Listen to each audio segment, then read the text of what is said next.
El ingeniero humilló al mecánico anciano hasta que el motor explotó en sus manos.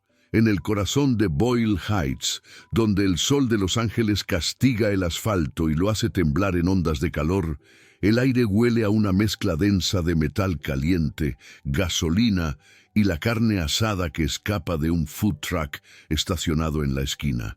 Aquí, detrás de un portón de metal corrugado que siempre está abierto como un abrazo, se encuentra Herrera's Auto Repair. No es más que un taller modesto, un espacio de concreto manchado por décadas de aceite y trabajo honesto. Pero para don Julián Herrera, a sus 68 años, es el reino que levantó con el sudor de su frente y la sabiduría de sus manos. Se mueve con una calma que solo dan los años, una tranquilidad de quien ha visto y reparado casi todo lo que tiene motor y 4 ruedas, vistiendo un overol azul que parece un mapa de grasa y memoria. Julián es un hombre de pocas palabras y gestos precisos. Sus lentes de armazón grueso siempre amenazan con deslizarse por su nariz cuando se inclina sobre un motor, pero él los acomoda con un movimiento inconsciente del dorso de la mano. Son sus manos, nudosas y curtidas como la raíz de un árbol viejo, las que verdaderamente hablan. Parecen tener un diálogo secreto con cada pieza, conociendo la tensión de cada tornillo y la música de cada engranaje por puro tacto. Ese día, sin embargo, la sinfonía habitual del taller, el golpeteo de un martillo, la charla de los vecinos en sillas de plástico buscando la sombra, fue interrumpida por el brillo metálico de un BMW M-Series último modelo, un vehículo cuyo lujo chocaba con la pátina de trabajo del lugar. Del auto descendió un hombre que no pertenecía a ese paisaje. Era Daniel Villalobos, un ingeniero de 35 años, con una camisa de diseñador impecable y unos zapatos que jamás habían conocido el polvo de un taller. Su mirada recorrió el espacio con un mal disimulado desdén, deteniéndose en las herramientas colgadas en 1900, la pared y en el calendario de una refaccionaria que marcaba un año ya pasado. El auto, explicó con impaciencia, tenía una falla electrónica que ni los mejores técnicos de Beverly Hills habían podido descifrar. Había llegado a Julián como su última y más despreciada opción, siguiendo la insistencia de un tío que aún vivía en el barrio y juraba por las manos del viejo mecánico. Julián no se inmutó ante la arrogancia del joven. Simplemente asintió y se acercó al vehículo. En lugar de conectar una computadora como Daniel esperaba, cerró los ojos y apoyó una mano sobre el capó, como si le estuviera tomando el pulso a una criatura enferma. El ingeniero, frustrado, deslizó diagramas complejos en la pantalla de su iPad, hablando de sensores, software y algoritmos que el viejo mecánico no podía entender. Julián, sin embargo, parecía escuchar algo más allá de la tecnología, un susurro perdido en el ruido del motor. Su ceño se frunció levemente, concentrado en una vibración casi imperceptible para cualquier otro oído. Ignorando la pantalla brillante que Daniel le ponía enfrente, el viejo mecánico se enderezó y caminó hacia su banco de trabajo. De entre un mar de herramientas gastadas por el uso, seleccionó una que parecía más una reliquia que un instrumento funcional. Era una vieja llave de torsión que su padre había traído consigo cuando cruzó la frontera décadas atrás. Pesada, de acero oscuro y con el mango de madera pulido por el sudor y el tiempo, la herramienta parecía un anacronismo. Daniel soltó una risa corta, incrédula al verla. Para él era un artefacto primitivo, un símbolo de la obsolescencia que se negaba a morir. Con una calma que exasperaba al ingeniero, Julián se dirigió de nuevo al auto. Su diagnóstico, pronunciado en voz baja, fue tan simple que sonó a insulto para la complejidad del problema.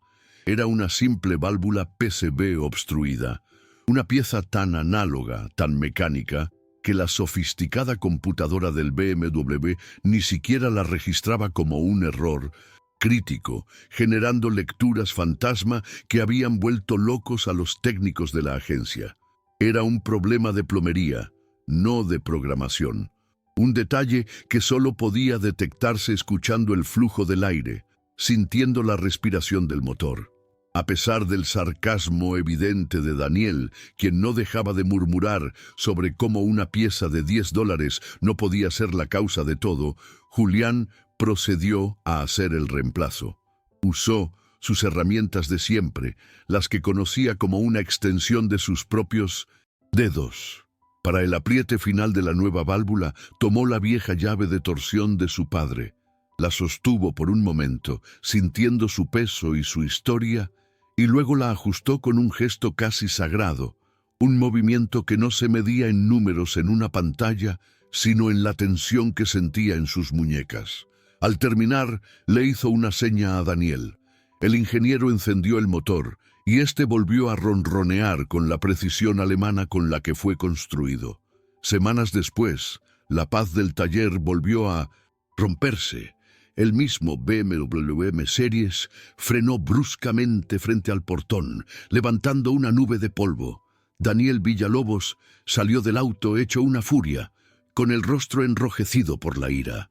El motor, según gritaba, estaba destrozado.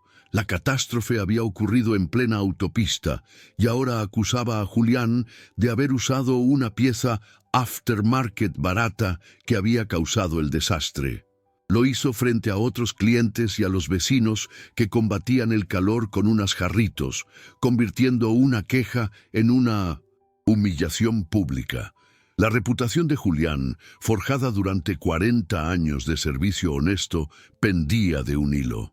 El ingeniero, con la voz temblando de rabia, señaló el capó abierto del BMW, de donde salía un ligero humo con olor a metal quemado.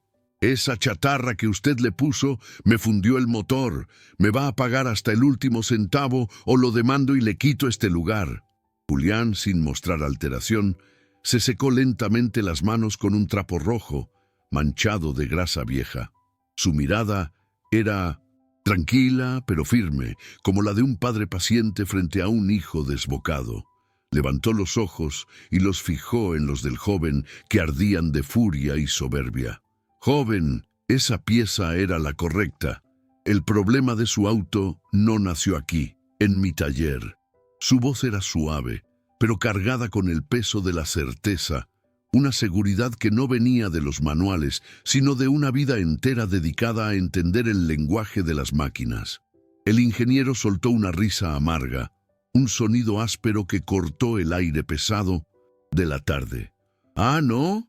¿Y de dónde vino, según su instinto? ¿Usted qué va a saber de software y sensores?», exclamó, con un desprecio que hizo que los vecinos presentes bajaran la mirada, incómodos. Julián no respondió de inmediato. Dejó el trapo sobre el banco de trabajo con un gesto deliberado y le sostuvo la mirada al ingeniero sin parpadear. El silencio se estiró, volviéndose más denso que el calor. La comunidad entera, esa pequeña audiencia del barrio, contenía la respiración, esperando la respuesta del hombre que siempre les había hablado con la verdad. Finalmente, con la misma calma con la que apretaba un tornillo, Julián lanzó su desafío, una apuesta que lo arriesgaba todo. «El motor habla, ingeniero. Solo hay que saber escucharlo. Si está tan seguro, llame a su gente del dealer. Póngalo en altavoz para que todos oigamos». La tensión en el taller de don Julián se podría cortar con un cuchillo. Mientras Daniel, con los dedos temblorosos, busca el número en su teléfono, nos gustaría saber desde qué rincón nos están escuchando. Este es un canal nuevo y leer sus comentarios nos hace sentir que esta comunidad, la nuestra, crece y se fortalece con cada historia. Ahora sí, veamos qué sucede con esa llamada. El aire en el taller se espesó, volviéndose tan pesado como el olor a aceite quemado que emanaba del BMW. Daniel Villalobos sostenía el celular con una mano, que a pesar de su esfuerzo por controlarla, temblaba visiblemente. Sus dedos, acostumbrados a la precisión de un teclado o una pantalla táctil, Parecían torpes y ajenos mientras marcaba el número del concesionario.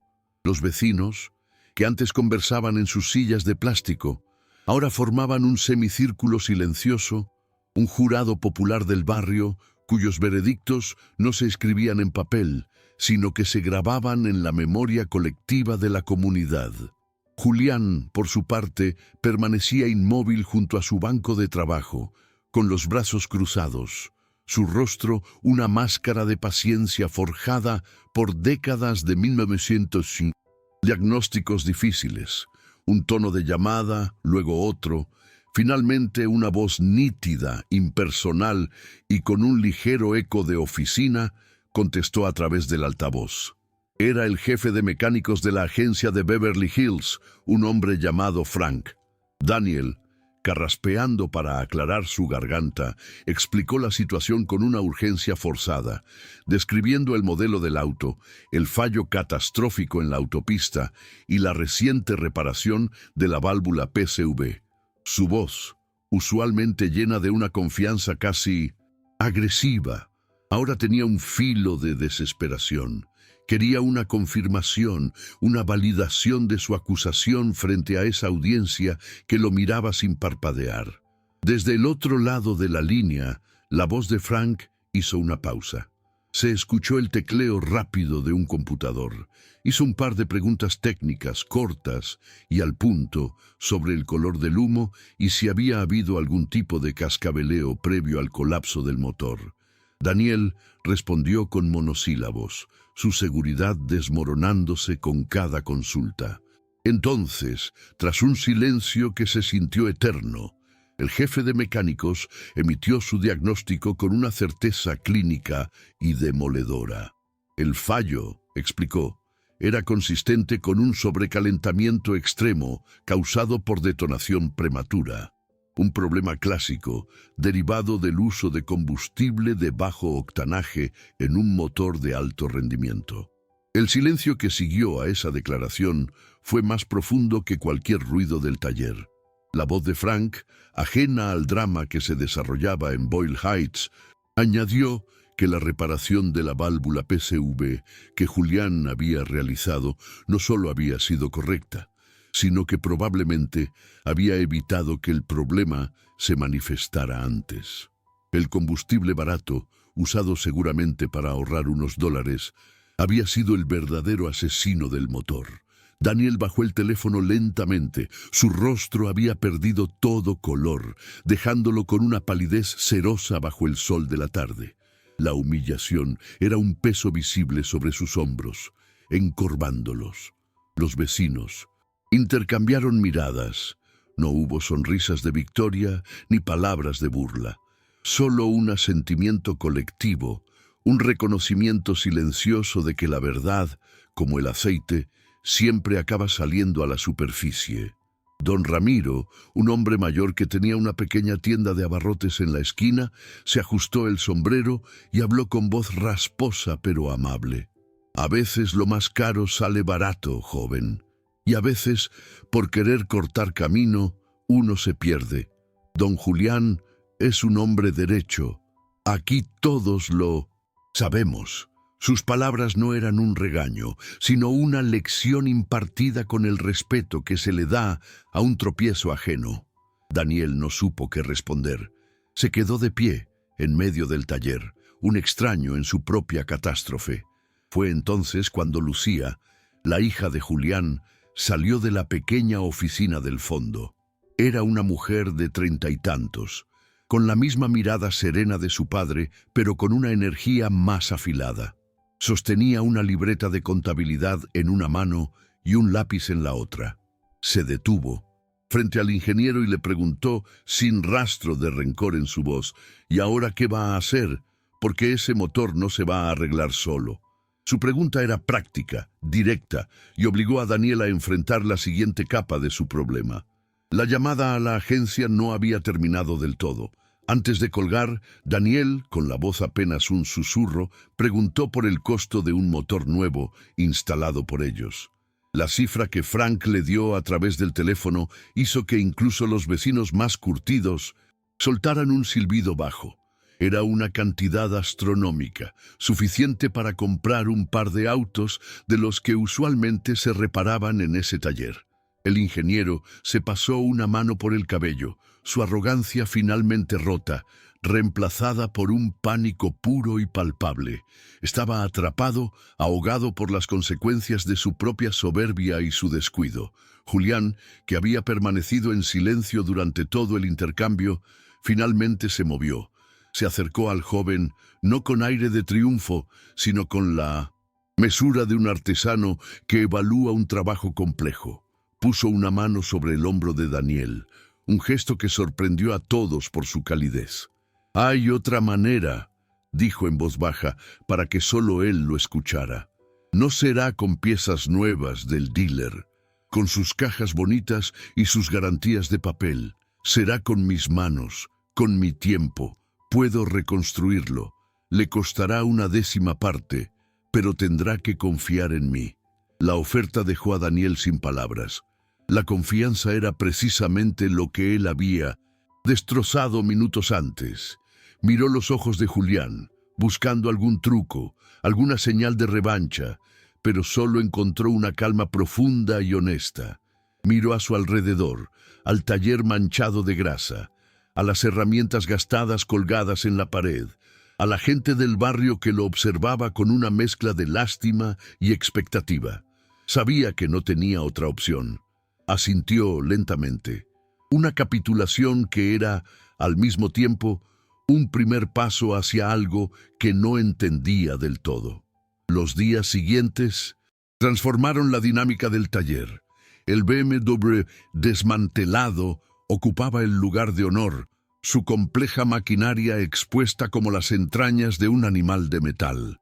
Julián trabajaba en él con una devoción casi religiosa.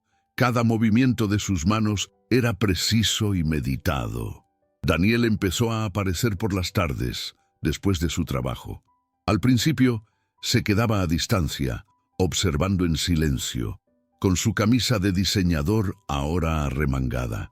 Poco a poco, la curiosidad venció a la vergüenza y comenzó a acercarse, haciendo preguntas tímidas.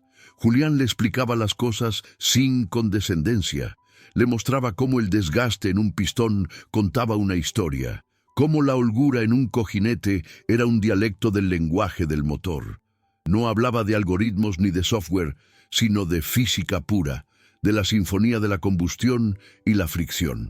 Un día, mientras Julián limpiaba una pieza con un trapo, Daniel notó la vieja llave de torsión de su padre descansando sobre el banco de trabajo, separada del resto de las herramientas, como un objeto sagrado. «¿Por qué usa esa?», preguntó señalándola. «Tengo equipos digitales que miden el torque con una precisión de nanómetros». Julián tomó la llave, sintiendo el peso familiar en su mano. El mango de madera, pulido por el sudor de 2 generaciones, parecía brillar con una luz propia. «Porque esta no mide, joven. Esta siente. Te avisa en la muñeca, en el hueso, cuando el tornillo está listo para aguantar la presión de 1000 explosiones por minuto. Hay cosas que una máquina no te puede decir. Hay que aprender a escuchar con las manos».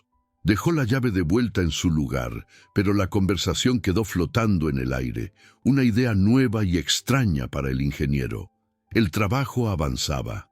Con la ayuda de su red de contactos, Julián consiguió un bloque de motor de un auto chocado en una yarda de Wilmington y un cigüeñal de un proveedor especializado en partes europeas. Eran piezas de segunda mano, sí, pero él las inspeccionó con un rigor que ninguna computadora podría igualar, midiendo tolerancias con calibradores viejos y confiando en su tacto para detectar fisuras invisibles.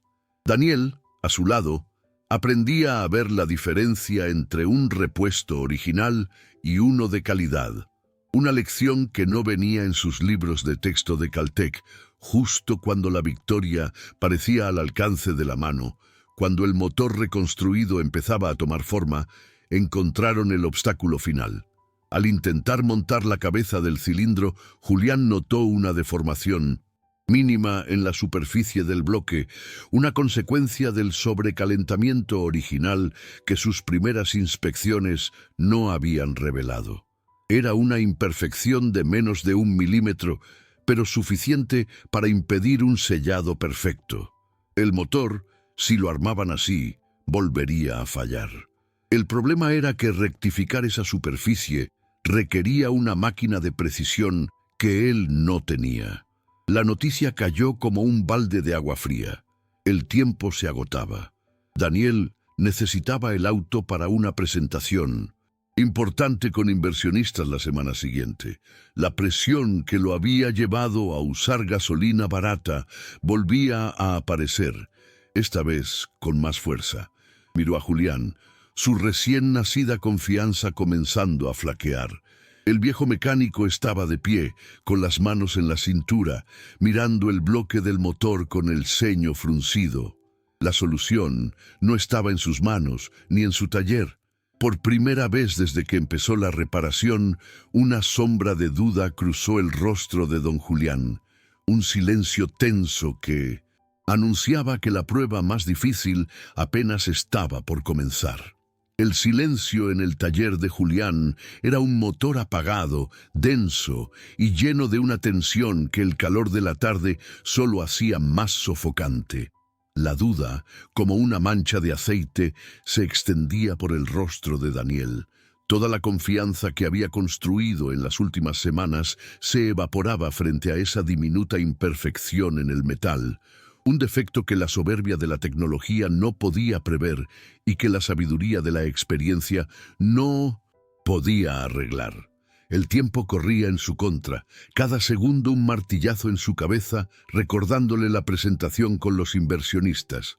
Una reunión que ahora parecía tan lejana e irrelevante como sus viejas certezas sobre el mundo. Julián se quedó mirando el bloque del motor, con las manos apoyadas en las caderas, un gesto que en él no denotaba autoridad, sino una profunda y amarga impotencia. Sus manos, que habían resuelto incontables enigmas mecánicos, que habían devuelto la vida a máquinas desahuciadas, ahora estaban atadas. Se las miró, notando cada grieta en la piel, cada callo formado por décadas de trabajo, y sintió por primera vez en mucho tiempo que no eran suficientes. El problema no era de intuición ni de tacto, sino de una precisión nanométrica que escapaba al dominio de lo humano, una frontera donde solo las máquinas podían operar. Daniel caminaba de un lado a otro del taller, con el teléfono en la mano, como si esperara que la solución apareciera en su pantalla. La desesperación lo hacía parecer más joven, más vulnerable.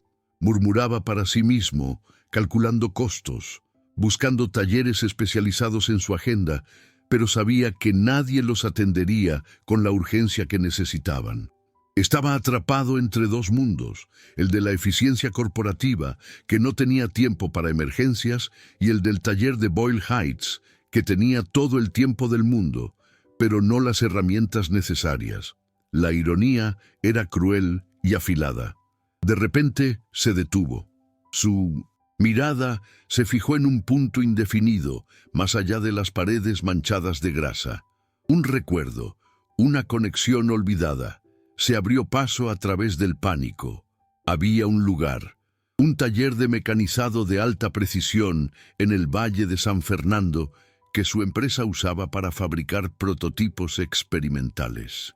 Un laboratorio de metalurgia más que un taller, con máquinas que costaban millones de dólares y operarios que parecían científicos. Era un disparo en la oscuridad, una posibilidad remota, pero era la única que tenían. Se giró hacia Julián con una nueva luz en los ojos. «Don Julián, creo que sé a dónde podemos ir». Su voz sonaba distinta, despojada de toda arrogancia. Era la voz de un miembro del equipo, no la de un cliente. «Es un lugar diferente. No sé si nos ayuden, pero tengo que intentarlo». No dio más explicaciones. Tomó el teléfono y marcó un número. Pero esta vez su tono no era de exigencia, sino de súplica. Habló en inglés, con una humildad que Julián nunca le había escuchado, pidiendo un favor personal, apelando a una vieja relación profesional, poniendo en juego su propio prestigio por el hombre que semanas antes había humillado. La travesía con el bloque del motor en la parte trasera de la vieja camioneta de Julián fue un viaje a través de dos realidades de Los Ángeles. Dejaron atrás los murales coloridos y el bullicio de Boyle Heights para adentrarse en los suburbios anónimos y las zonas industriales del valle. El taller de mecanizado era un edificio impecable de 1930, un blanco clínico que contrastaba brutalmente con el desorden organizado de Herrera's Auto Repair. Adentro, el aire olía no a gasolina, sino a aceite de corte y a metal limpio. Los operarios, vestidos con batas de laboratorio, los miraron con una curiosidad distante, sus ojos pasando de las manos curtidas de Julián al rostro ansioso de Daniel. El jefe del taller, un hombre llamado Dave, escuchó la historia de Daniel con los brazos cruzados. Su escepticismo era palpable. Estaban acostumbrados a trabajar con aleaciones aeroespaciales y diseños por computadora, no con un bloque de motor de un BMW traído de un taller de barrio. Pero algo en la forma en que Julián examinaba sus máquinas, con un respeto de artesano a artesano y la sinceridad en la petición de Daniel, pareció conmoverlo. Con un suspiro accedió a hacerles un espacio entre sus trabajos programados. Era una ruptura de protocolo que nadie allí podía recordar. Ver el bloque del motor montado en una fresadora CNC de 5 ejes fue un espectáculo sobrecogedor. La máquina, del tamaño de una habitación pequeña, se movía con una gracia silenciosa y letal. Una finísima capa de metal fue retirada de la superficie del bloque, un proceso que duró casi una hora, pero que corrigió la deformación con una exactitud de micrones. Julián observó todo el proceso en silencio, sin apartar la vista, fascinado por esa otra forma de diálogo con el metal, una conversación de códigos y láseres que él no entendía, pero cuyo resultado respetaba profundamente. De vuelta en Boyle Heights, el ambiente era de una expectación casi sagrada.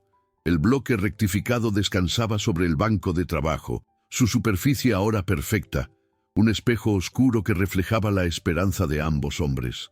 Comenzaron el reensamblaje final, trabajando en una sincronía que no necesitaba palabras. Cada pieza limpiada y aceitada volvía a su lugar, cada tornillo apretado con un cuidado meticuloso. Era la culminación de semanas de trabajo, la prueba final de una confianza reconstruida desde las cenizas de la soberbia. Llegó el momento de instalar la cabeza del cilindro, la parte más crítica del ensamblaje.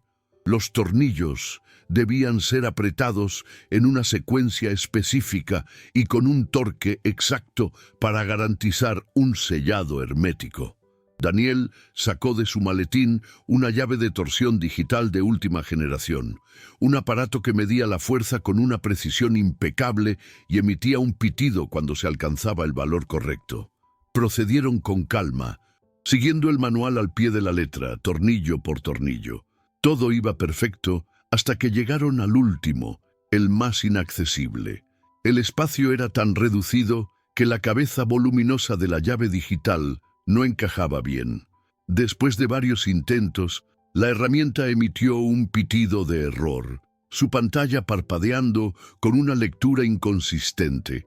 La frustración volvió a asomar en el rostro de Daniel. Era como si la tecnología, en el último momento, se negara a completar la obra. La tensión llenó el taller una vez más. Un solo tornillo mal apretado y todo el trabajo habría sido en vano. El motor fallaría de nuevo, quizás de forma aún más catastrófica. Fue entonces cuando Julián, sin decir una palabra, se acercó a su viejo tablero de herramientas. Sus dedos pasaron sobre llaves más nuevas, más brillantes, hasta detenerse en la reliquia de su padre. La tomó con reverencia y la limpió con un trapo. El acero oscuro y el mango de madera pulida parecían absorber la luz del taller. Se acercó a Daniel y se la extendió.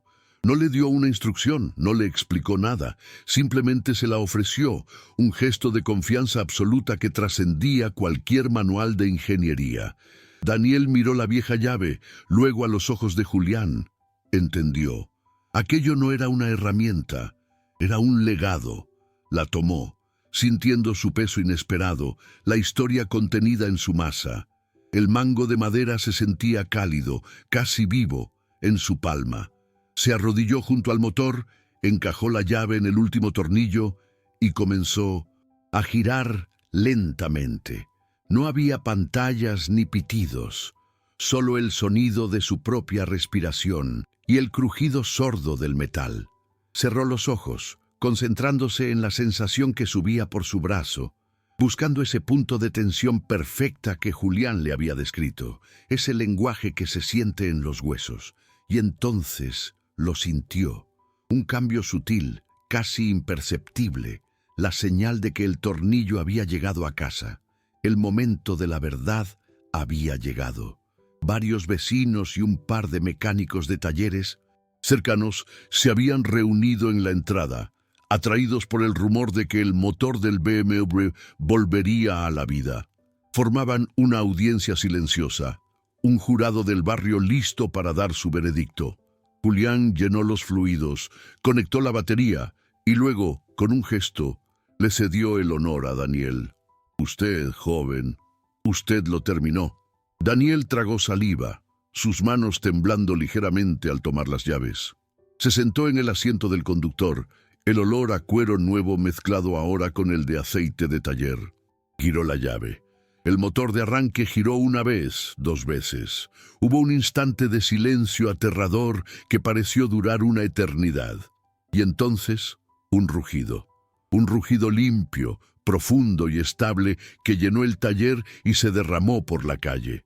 No era el ronroneo artificial de un auto recién salido de la agencia, sino el sonido potente y saludable de un corazón de metal que había sido reconstruido, sanado, pieza por pieza.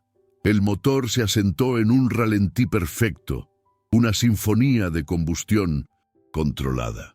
En el tablero, todos los indicadores se clavaron en la zona verde. La luz de check engine permaneció por primera vez apagada. Una ovación espontánea brotó de los vecinos. No era una celebración ruidosa, sino un aplauso cálido, lleno de alivio y respeto. Daniel salió del auto con una sonrisa que no cabía en su rostro y abrazó a Julián. Un abrazo torpe, de hombre a hombre, manchando su camisa limpia con la grasa del overol del viejo mecánico. Pero era el gesto más honesto que había hecho en años. La humillación pública había sido reemplazada por una redención pública, presenciada por la misma comunidad que había sido testigo de su caída. Un par de meses después, el BMW ya no estaba en el taller, pero Daniel sí. Aparecía casi todas las tardes, no como cliente, sino como parte del paisaje. Un día llegó con una carpeta bajo el brazo y una expresión seria. Se sentó con Julián y Lucía en la pequeña oficina. No traía un cheque, sino un plan de negocios. Había dejado su puesto en la firma de ingeniería. Quería invertir sus ahorros en el taller, no para cambiarlo, sino para expandirlo. Proponía crear una nueva división, Herrera in Villalobos Diagnósticos. La idea era simple y revolucionaria. Combinarían la sabiduría intuitiva de Julián, su capacidad para escuchar el lenguaje de las máquinas, con la tecnología de punta de Daniel. Atenderían los casos imposibles, los fantasmas electrónicos que los concesionarios no podían resolver. No se trataba de reemplazar lo viejo con lo nuevo, sino de crear un puente entre ambos mundos. Lucía miró a su padre, con los ojos brillantes. Julián observó al joven, al ingeniero que ahora hablaba de sentir los motores, y vio en él no solo a un socio, sino la continuación de algo mucho más grande que un simple negocio. El sol de la mañana se filtraba por el portón abierto, dibujando rectángulos de luz sobre el piso de concreto. El taller Olía a café de olla y a trabajo por empezar. Julián estaba de pie, enseñándole a un joven del barrio cómo calibrar un carburador en una vieja Ford, usando solo un destornillador y su oído. A unos metros, Daniel estaba inclinado sobre el motor de un Tesla, con su laptop conectada al vehículo, explicando a un cliente desconcertado por qué su auto eléctrico hacía un ruido que no debía. El nuevo letrero, pintado a mano, brillaba bajo el sol. Herrera in Villalobos. Julián se secó las manos en su trapo rojo, una sonrisa discreta en su rostro. Miró a Daniel, quien levantó la vista de su pantalla y le hizo un gesto de pregunta con la cabeza. Julián asintió, un reconocimiento silencioso. El motor seguía hablando, y ahora, por fin, había alguien más que estaba aprendiendo a escuchar. Y así, bajo ese sol californiano que todo lo ilumina, la historia de don Julián y el ingeniero Villalobos encontró su propio ritmo, una nueva sinfonía hecha de experiencia y de innovación. Una prueba de que el progreso más grande no es el que borra el pasado, sino el que aprende a honrarlo, construyendo puentes donde antes solo había muros de desconfianza y soberbia. En ese pequeño rincón de Boyle Heights, dos mundos no chocaron, sino que se encontraron para crear algo más fuerte, más sabio y sobre todo más humano. Una lección silenciosa que nos recuerda que las herramientas más poderosas que tenemos son, y siempre serán, la humildad y el respeto. Esta historia, como tantas que se viven en nuestras comunidades, nos deja el corazón lleno, con esa sensación cálida de que la justicia y la bondad, aunque a veces tarden, siempre encuentran su camino. Queremos darles las gracias por habernos acompañado en este viaje, por haber escuchado con nosotros el lenguaje de ese motor. Este canal es un espacio para ustedes, un lugar donde nuestras voces se unen para contar lo que de verdad importa, y sentir su compañía es lo que le da sentido a todo. Ahora, de amigo a amigo, nos gustaría mucho saber de ustedes. Cuéntenos en los comentarios desde qué ciudad o desde qué pueblito nos están escuchando. Nos llena de emoción leerlos y saber hasta dónde viajan estas historias. Díganos también qué sintieron, qué parte de este relato se quedó con ustedes. Si les llegó al alma, un me gusta es un abrazo que sentimos hasta acá. Suscribirse y compartir este video ayuda a que nuestra comunidad crezca y que estas voces sigan resonando. Y para quienes sientan en su corazón darnos un apoyo extra, el botón de gracias siempre está ahí para fortalecer este proyecto que hacemos con tanto cariño. Gracias por escucharnos, por ser parte de esta familia que estamos construyendo. Recuerden que en cada taller, en cada cocina y en cada patio hay una historia de dignidad esperando ser contada.